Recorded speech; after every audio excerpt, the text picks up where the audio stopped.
Au nom du Père, du Fils et du Saint-Esprit. Amen. Mes très chers frères et sœurs, voilà, notre chandelier est totalement allumé. Les 7 lumières brillent. La gloire de Dieu est proche. Sa présence sera, effective demain soir lors des fêtes de Noël. Encore aujourd'hui, la liturgie nous propose plusieurs sujets. L'antienne, ô Emmanuel, puis cet évangile que nous avons suivi tout au long de la semaine, à part la petite aparté pour saint Thomas, mais autrement, cet évangile que nous avons filé tout au long de la semaine, nous rappelant les événements qui précédèrent la naissance de Jésus. Et aujourd'hui, nous avons cette nativité de Saint Jean-Baptiste. En gros, nous sommes 6 mois avant Noël. Et, comme un fait exprès, là où on nous parle un petit peu de cette vocation, les gens se demandent qui sera donc cet enfant. Nous sommes aussi, en ce jour, le samedi des 4 temps d'hiver, où nous prions tout particulièrement pour les vocations sacerdotales. Pourquoi nous prions pour les vocations? Parce que ce jour, comme tous les samedis des 4 temps, était pendant très longtemps le jour des ordinations. Il y avait une messe très longue, très longue même, puisque c'était sous une forme de vigile où l'on faisait une lecture, une prière, l'ordination des portiers, une lecture, une prière, l'ordination des lecteurs, et ainsi de suite jusqu'à la prêtrise. Donc vous imaginez qu'on y passait une grande partie de la journée. De nos jours, on ne célèbre plus beaucoup les ordinations aux 4 temps, sauf en septembre, puisque c'est toujours le samedi qui précède notre synode, et du coup, ce jour-là, nous célébrons les ordinations. Mais nous avons tenu à garder la mémoire de cela, en priant pour les vocations sacerdotales.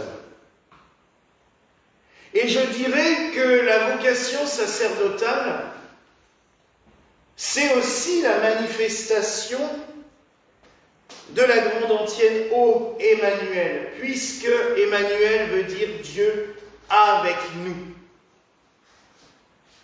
En effet, Dieu est avec chacun de nous en permanence. Comme je disais hier, il n'est pas plus haut d'un côté ou de l'autre, il est partout. Mais le moyen que le Christ a choisi pour se rendre présent parmi nous de manière concrète, carrément physique, c'est bien par ses évêques, par ses prêtres, par tous ceux et celles qui participent à la liturgie, œuvre du peuple de Dieu. Par le sacerdoce, le Christ nous donne son corps et son sang. Il se matérialise carrément. Et comme je vous le disais, Bethléem est renouvelé sur l'autel, à chaque messe. Je rappelle quand même qu'en hébreu, Bethléem veut dire la maison du pain. N'oublions pas. Tout était prévu, je vous le dis. Ça, c'est quelque chose qu'il faut bien se mettre dans la tête. Le Seigneur avait tout ciselé à l'avance. Des fois, on nous dit, mais dans la Bible, certains cherchent des signes partout. Là, oui, là, on peut en chercher. Il y en a tout le temps. Tout est annoncé, tout est prévu, tout est... C'est un plan, je dirais, parfait pour que Dieu soit présent parmi son peuple en permanence. Nous célébrons l'avènement de Jésus, sa naissance à Bethléem. Nous célébrons aussi sa présence permanente. Alors vous allez me dire, oui, mais s'il est présent parmi nous, pourquoi attendre avec une telle impatience son retour? Parce que c'est différent. Nous avons sa présence permanente, il est toujours avec nous, mais il nous a promis aussi qu'il reviendra dans la gloire. Et là, nous ne le contemplerons plus sous des images, sous l'image du pain et du vin, nous ne le contemplerons plus sous des formes matérielles, mais nous le contemplerons face à face. Et là, oui, nous pourrons chanter « Ô Emmanuel, Dieu avec nous ». Et vous savez, s'il nous a laissé sa présence permanente avec nous tout le temps, c'est justement pour que nous ne soyons pas orphelins et que nous ne repartions pas dans les errances qu'a connues le peuple hébreu. Ce n'est pas une critique, c'est normal. Je vous rappelle quand même que pour aller d'Égypte en Israël, il y a une centaine de kilomètres, tout cassé. Ils ont mis 40 ans. Parce que ils ne le voyaient pas. Ils ne le trouvaient pas. Au début, ils ont eu la colonne de nuée qui les précédait. Mais ça ne leur a même pas suffi. Puisque dès que Moïse a eu le dos tourné, ils ont fait une idole. Je comprends la colère de Moïse en redescendant, il y a de quoi s'énerver. Lui, il a pu contempler Dieu face à face dans le buisson ardent, et puis il redescend, on a construit un veau d'or. Bon, il y a de quoi se décourager. Mais, c'est le propre de l'être humain. On a besoin de choses concrètes. Je vous rappelle cette magnifique phrase du curé d'Ars. Des fois, les prêtres, quand on leur dit ça, ils disent « Et pourtant, il l'a dit, et c'est vrai. Enlevez un prêtre d'une paroisse, et dans 10 ans, on y adorera la bête. » Parce qu'il savait pertinemment, au fond de lui, que l'être humain a besoin d'idoles, a besoin d'adorer quelque chose. Et que si on ne lui donne pas Dieu en permanence, il va chercher ailleurs. Et peut-être qu'au cours du XXe siècle et du début du XXIe, on n'a peut-être pas assez donné Dieu au peuple pour que l'on se construise des idoles partout, tout le temps. Et c'est choquant, même si moi aussi je suis fan de certains chanteurs, de certains acteurs, quand on parle, je l'ai entendu ce matin, pourtant j'aime énormément Johnny, mais j'ai entendu ce matin parler de l'exposition qui a lieu à Paris. J'irai la voir sans aucun doute aussi. Mais c'est quand j'ai entendu les termes qui étaient utilisés. Les fans vont faire un pèlerinage à leur idole. Wow! Aïe! Un pèlerinage, carrément! Oui, parce qu'on a reconstitué sa chambre d'adolescent, on a reconstitué son bureau, on a reconstitué son studio avec ses objets. Ça y est, on en est au culte des reliques. Mais, pourquoi reprocher? Non, c'est pas un reproche que je fais à tous ces gens. Au contraire, je me dis que l'Église, dans sa globalité, a dû louper quelque chose à un moment donné. Quand on a vidé les églises des statues, quand on a vidé les églises des reliquaires, il y a même des pèlerinages où on a indiqué sur les sources miraculeuses « eau non potable ». On l'a vu. Une source dans le Pays Basque, à côté de Saint-Jean-de-Luz, où depuis le 8e siècle, les gens viennent puiser de l'eau. En l'honneur de la Vierge Marie, il y a une statue et tout. Et le curé a fait mettre un panneau « eau non potable ». C'est le curé qui l'a mis. Tout ça parce qu'il n'a pas envie de payer les analyses régulières pour vérifier que l'eau elle soit bonne à la consommation. Mais si c'est une eau miraculeuse, il ne devrait pas avoir peur.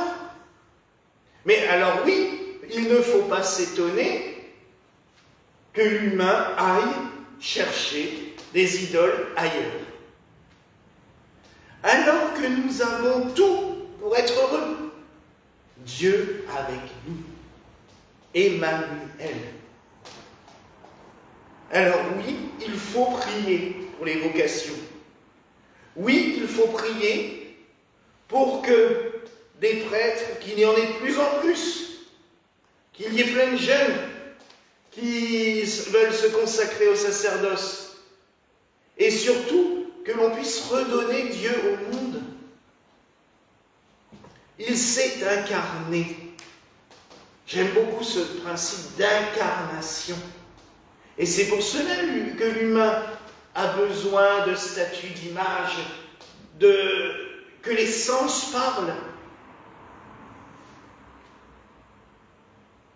J'aime une église où quand on rentre, même si on vient 3 jours après la messe ou 2 jours après la messe, il y a l'odeur de l'encens.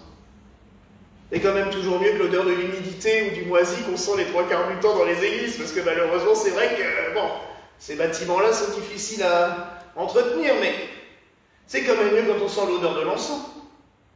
Ou comme quand j'étais gamin, parce qu'à Espoussaille, on avait des dames qui astiquaient l'église quand ça sentait la cire sur les bancs.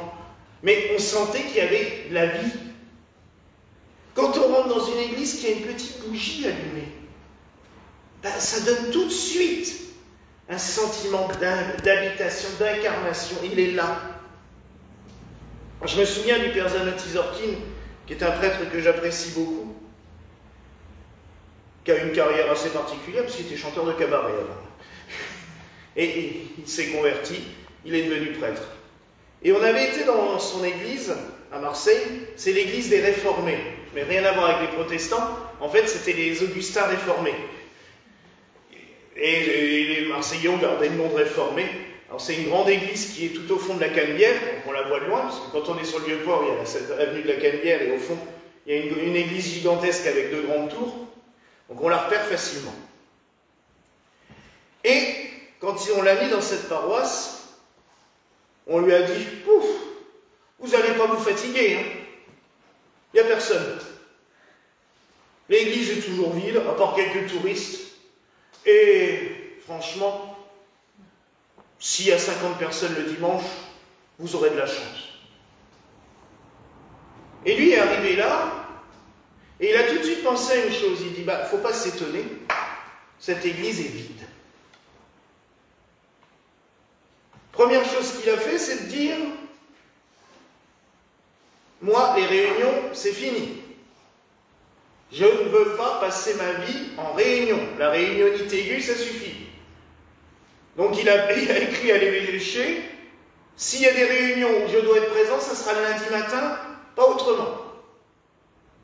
Et il a dit à son conseil paroissial, pareil, hors de question des réunions en pleine journée, ça sera soit le soir si besoin, ou le lundi. Le reste du temps, non.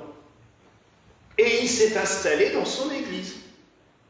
Dans la sacristie, il a mis une table, un bureau, il a mis son ordinateur, comme ça il pouvait travailler au fur et à mesure. Il a fait acheter des nappes neuves pour tous les autels latéraux.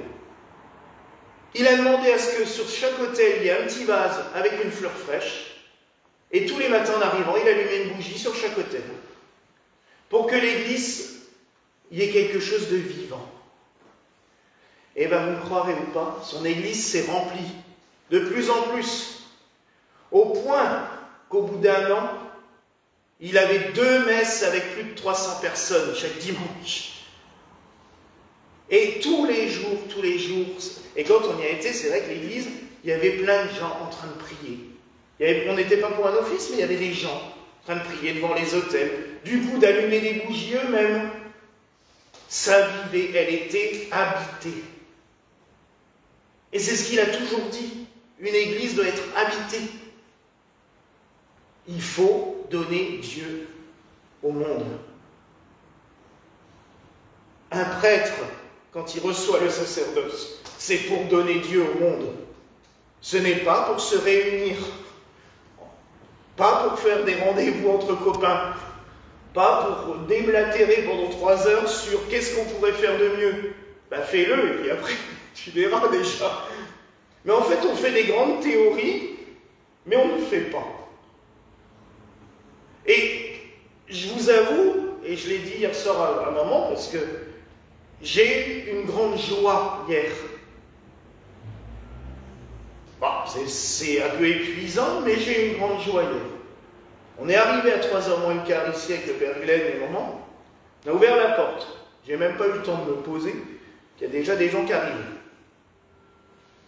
Et ça n'a pas arrêté jusqu'au soir à la messe. Des visites toute l'après-midi. Des gens avec qui parler. Des gens avec qui discuter. Mais je me suis dit, c'est parce que vraiment, Dieu est présent.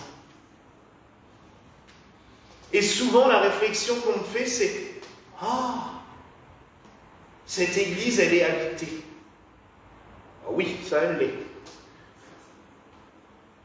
C'est pas pour nous glorifier, c'est parce que c'est ce que nous devons faire. Regardez le Saint-Curé d'Ars ne quittait pas son église pendant plus de 18 heures par jour. Bon, ne comptez pas sur moi pour ouvrir à 1h du matin comme lui, hein. Non. Non.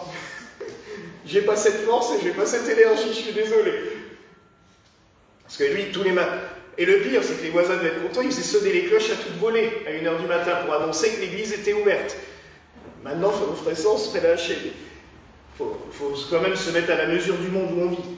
Mais, tout le monde savait que, à l'église, on pouvait prier. Qu'à l'église, le prêtre était là pour écouter. C'est vraiment notre travail.